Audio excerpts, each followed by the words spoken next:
let's talk a little bit about dynamometers. Here at Modern Muscle, the dyno that I chose is a dyno jet. I selected this dyno for a number of reasons that we'll go over shortly, but it's a dyno jet 224 XLC. It's a two-wheel drive dyno. You can utilize it on rear-wheel drive or front-wheel drive cars with a 24-inch drum. You can see that we have ours above ground with a 4-post lift in front of it. We like this because it's a lot easier to get underneath the car, hook them up. It just makes our life a little easier so we can get to some better hookup spots on the vehicles. One of the great features about this, being that we're a tuning shop,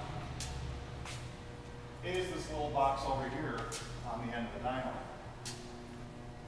Being that this is an XLC model, we selected an eddy current load absorber.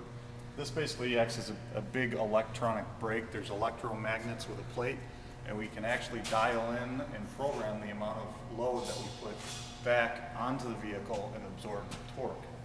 This is important for a lot of reasons. An inertia-based dyno, which is basically this dyno without an eddy current load absorber, will only load the vehicle as much as the inertial force that's created by the weight of the drum. This way I can actually simulate road conditions on speed density or even math cars. I can dial in the car and the fuel tables a lot better because I can get to cells that I normally wouldn't be able to get to on an inertia dyno. On top of that, it's real important with turbo cars that you put load on the motor because your spool time and your spool speed will change depending on that. One of the really nice things about this dyno jet is that you can actually program based on frontal area of the vehicle an estimated road force that you would see on the road itself. So we're actually doing road simulations. Now, a couple of features of this dyno. You'll see we have this box back here.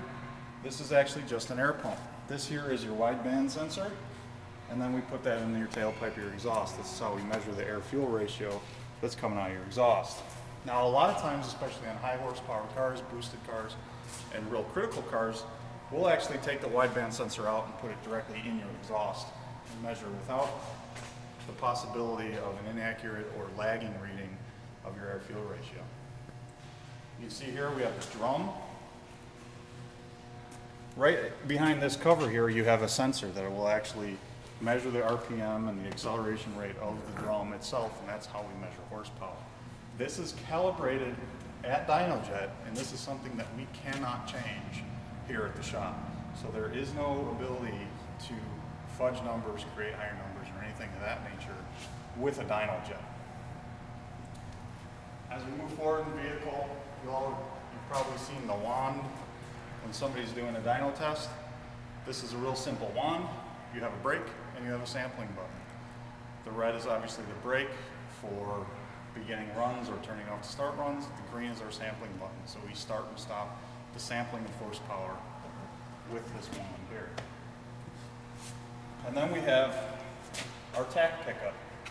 So you'll see a cord coming out of your engine, and there's a number of ways to hook this up. We can actually do diesels with an optical pickup. We can do them like that, or we can do coil-on plugs. Now you'll always see a fan in front of the car. This isn't any ordinary fan, it's actually specifically a high velocity fan. This serves two purposes. One, to keep your cooling system operating properly, and to also create any differential pressure from the frontal area of the vehicle to simulate your road forces a little better. Keeps cool air going over your car just like it would on the road. Here we have a dual display.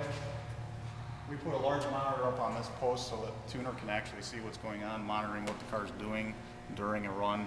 So if anything gets out of bounds or something that we don't like comes up on our monitor, we will shut the run down immediately. You can see here air-fuel ratio, brake temperature, we have a tach, a speedometer, and we can monitor our braking percentage. We can also monitor boost, log it for all the supercharged applications with absolutely no problem here. And those are pretty much the tools of the trade for a tuner.